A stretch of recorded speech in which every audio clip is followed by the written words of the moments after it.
ଷଷ୍ଠ ଅଧ୍ୟାୟ। ରାମଙ୍କୁ ଫେରାଇ ଆଣିବାକୁ ଭରତଙ୍କ ଚିତ୍ରକୂଟ ଯାତ୍ରା। ଦଶରଥ ପ୍ରାଣ ହରାଇଲେ। ଅଯୋଧ୍ୟାରେ ରାଜା ଦଶରଥ ରାମ ପ୍ରଭୃତିଙ୍କ ବନଗମନ ସମୟରେ ଅଚେତନ ହୋଇପଡ଼ିଥିଲେ। ରାଣୀ ଓ ଦାସୀମାନଙ୍କ ସେବାରେ ଚେତନା ଲାଭ କଲା ପରେ ସେ ହା ରାମ କହି କ୍ରନ୍ଦନ କରିବାକୁ ଲାଗିଲେ। ତାଙ୍କ ଆଖିରୁ ଅବିରତ ଲୋତକଧାରା ବହିବାକୁ ଲାଗିଲା। ସେ ରାମ ଲକ୍ଷ୍ମଣ ଓ ସୀତାଙ୍କର ବନଗମନ ସମ୍ବାଦରେ ଧୈର୍ଯ୍ୟ ଧରିପାରିଲେ ନାହିଁ। କୈକେୟୀଙ୍କୁ ନାନା ପ୍ରକାର ଭର୍ତ୍ସନା କରିବାକୁ ଲାଗିଲେ। ସେ ଏ ଘୋର ଦୁଃଖ ସହି ନ ପାରି ପ୍ରାଣ ତ୍ୟାଗ କଲେ। ମନ୍ତ୍ରୀମାନେ ତାଙ୍କ ମୃତଦେହକୁ ଏକ ତୈଳ ଭଣ୍ଡାରରେ ରଖିଦେଲେ। ରାଜାଙ୍କର ମୃତ୍ୟୁ ସମ୍ବାଦରେ ପୁରବାସୀମାନଙ୍କର ଦୁଃଖ କହିଲେ ନ ସରେ। ରାମ ଲକ୍ଷ୍ମଣ ଓ ସୀତାଙ୍କର ବନଗମନରେ ସେମାନଙ୍କର ଯେଉଁ ଦୁଃଖ ହୋଇଥିଲା, ଏବେ ଦଶରଥଙ୍କ ମୃତ୍ୟୁରେ ତାହା ଶତଗୁଣିତ ହୋଇଗଲା। ବର୍ତ୍ତମାନ ଚିନ୍ତା ହେଲା, ରାଜସିଂହାସନରେ ବସିବ କିଏ? ମନ୍ତ୍ରୀମାନେ ବିଚାର କରି ସ୍ଥିର କଲେ ଯେ ରାଜା ମୃତ୍ୟୁ ପୂର୍ବରୁ ଭରତଙ୍କୁ ରାଜା କରିବାକୁ ବର ଦେଇଯାଇଛନ୍ତି। ତେଣୁ ସେତେବେଳେ ମାମୁଁ ଘରେ ଥିବା ଭରତ ଓ ଶତ୍ରୁଘ୍ନଙ୍କୁ ଆଣିବା ପାଇଁ ସଙ୍ଗେ ସଙ୍ଗେ ଦୂତ ପଠାଗଲା। ଦୂତ ଭରତ ଓ ଶତ୍ରୁଘ୍ନଙ୍କୁ ନେଇ ଅଯୋଧ୍ୟାକୁ ଫେରିଆସିଲା। ଭରତ ଫେରିଆସି ଦେଖିଲେ ଯେ ଅଯୋଧ୍ୟାପୁରୀ ହତଶ୍ରୀ ହୋଇଯାଇଛି। ସମସ୍ତଙ୍କ ମୁହଁ ବିଷାଦରେ ମଳିନ। ଅନ୍ତଃପୁରରେ ପ୍ରବେଶ କରି ସେ ମାତାଙ୍କର ପାଦବନ୍ଦନା କରି ପଚାରିଲେ, ମା, ଅଯୋଧ୍ୟାର ଲୋକମାନେ ଏପରି ବିଷଣ୍ଣ କାହିଁକି? ମୋ ଭାଇ ଦୁହେଁ କାହିଁକି ଦେଖାଯାଉ ନାହାନ୍ତି? ମୋର ପିତା କେଉଁଠାରେ ଅଛନ୍ତି? କୈକେୟୀ ଉତ୍ତର ଦେଲେ, ସଂସାରରେ ସବୁ ଲୋକଙ୍କର ଯେଉଁ ଗତି ହୁଏ, ତୋର ପିତା ସେହି ଗତି ପ୍ରାପ୍ତ ହୋଇଛନ୍ତି। ଆଉ ରାମକୁ ରାଜପଦ ଦେବା ଲାଗି ରାଜା ସ୍ଥିର କରିଥିଲେ। ମୁଁ ତାଙ୍କୁ ସତ୍ୟ କରାଇ ରାମକୁ ବନକୁ ପଠାଇଲି। ସୀତା ଓ ଲକ୍ଷ୍ମଣ ମଧ୍ୟ ରାମ ସହିତ ବନକୁ ଚାଲିଗଲେ। ଏବେ ତୁ ଏ ସିଂହାସନରେ ବସି ନିଷ୍କଣ୍ଟକ ରାଜସୁଖ ଭୋଗ କର। ଏହା ଶୁଣି ଭରତ କ୍ରୋଧରେ ଅଧୀର ହୋଇପଡ଼ିଲେ। ସେ ନାନାମତେ ମାତାଙ୍କୁ ଭର୍ତ୍ସନା କଲେ।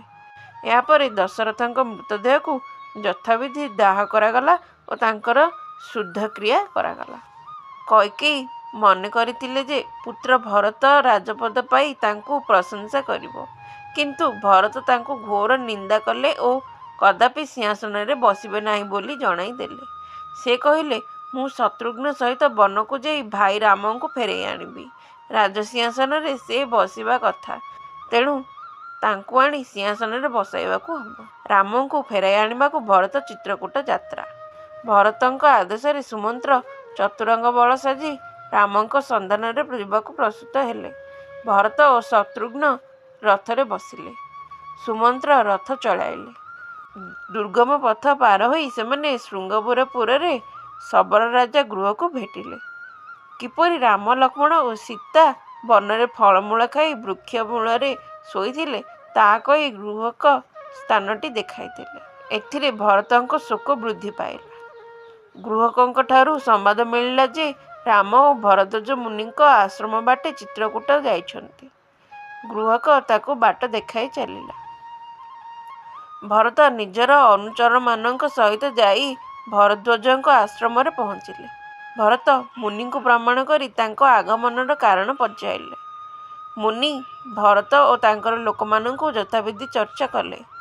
ରାତିଟି ଆଶ୍ରମରେ କଟାଇ ସକାଳୁ ସେମାନେ ବାହାରିଲେ। ମୁନି ସେମାନଙ୍କୁ ପଥ ଦେଖାଇ ଦେଲେ।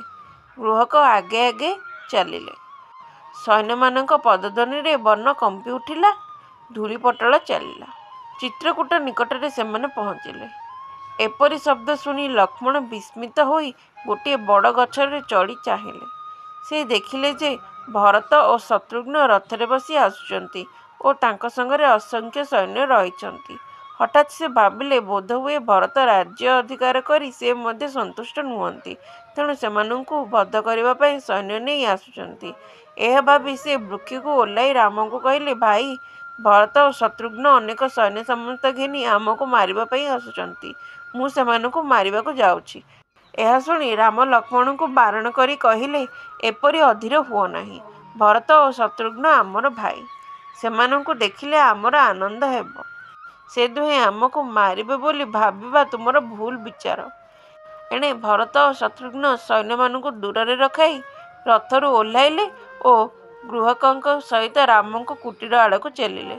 ଭରତ ରାମଙ୍କୁ ଦେଖି ସାଷ୍ଟାଙ୍ଗ ପ୍ରଣିପାତ ହେଲେ। ଲକ୍ଷ୍ମଣ ମଧ୍ୟ ଭରତଙ୍କୁ ପ୍ରଣାମ କଲେ। ଭରତ ଓ ଶତ୍ରୁଘ୍ନ କୁଶାସନରେ ବସିଲେ। ଭରତ ରାମଙ୍କୁ କହିଲେ, ଭାଇ, ତୁମେ ଆମର କୁଳଚନ୍ଦ୍ରମା। ଅଯୋଧ୍ୟା ରାଜ୍ୟ ରକ୍ଷା କରିବାକୁ ତୁମେ ହିଁ ଯୋଗ୍ୟ। ତୁମେ ବନକୁ ଆସିବାରୁ ଅଯୋଧ୍ୟାବାସୀ ଦୁଃଖରେ ହାହାକାର କରୁଛନ୍ତି। ତୁମକୁ ହରାଇ ପିତା ହେ ରାମ କହି ଝୁରି ଝୁରି ପ୍ରାଣ ହରାଇଛନ୍ତି। ତୁମେ କ୍ଷମାର ସାଗର।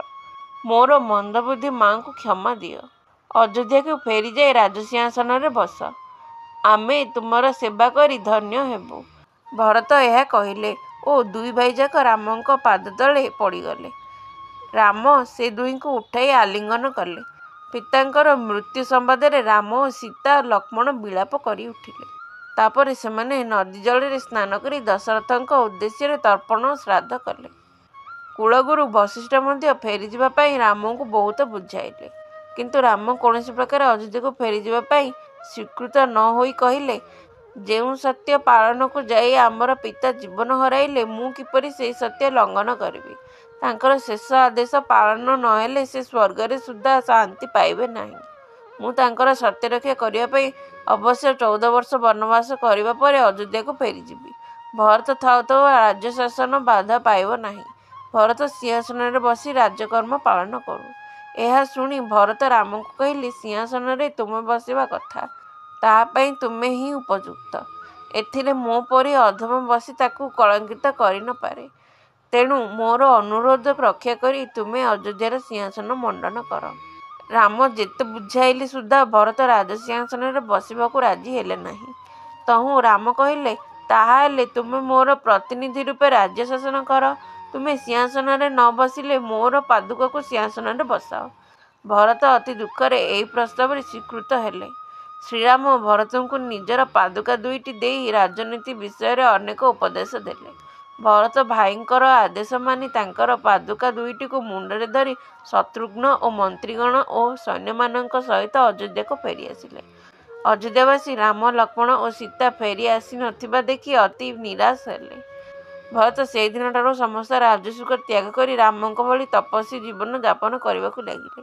ସେ ମସ୍ତକରେ ଝଟା ଧାରଣ କଲେ, ବକଳ ପିନ୍ଧିଲେ, ଫଳମୂଳ ଖାଇ ରହିଲେ। ପାଦୁକା ଦୁଇଟିକୁ ସିଂହାସନରେ ରଖି ରାମଙ୍କର ପ୍ରତିନିଧି ରୂପେ ରାଜ୍ୟ ଶାସନ କଲେ। ଏଥିପୂର୍ବରୁ କେହି କେହି ସନ୍ଦେହ କରିଥିଲେ ଯେ ଭରତ ରାଜ୍ୟ ଲୋଭରେ ମାଙ୍କ ଦ୍ୱାରା ରାମଙ୍କୁ ବନବାସ ପଠାଇଛନ୍ତି। କିନ୍ତୁ ଏବେ ଭରତଙ୍କ ଆଚରଣ ଦେଖି ସେମାନଙ୍କର ସେହି ଭୁଲ ଧାରଣା ଦୂରେଇ ଗଲା। ସେମାନେ ଭରତଙ୍କ ମହାନତା ଓ ଭାତୃଭକ୍ତିରେ ମୁଗ୍ଧ ହୋଇଗଲେ। ଯଦି ମୋର ଏହି ଭିଡ଼ିଓଟି ଆପଣମାନଙ୍କୁ ପସନ୍ଦ ଆସେ ତେବେ ଲାଇକ୍, ସେୟାର, ସବସ୍କ୍ରାଇବ୍ କରିବାକୁ ଭୁଲନ୍ତୁ ନାହିଁ।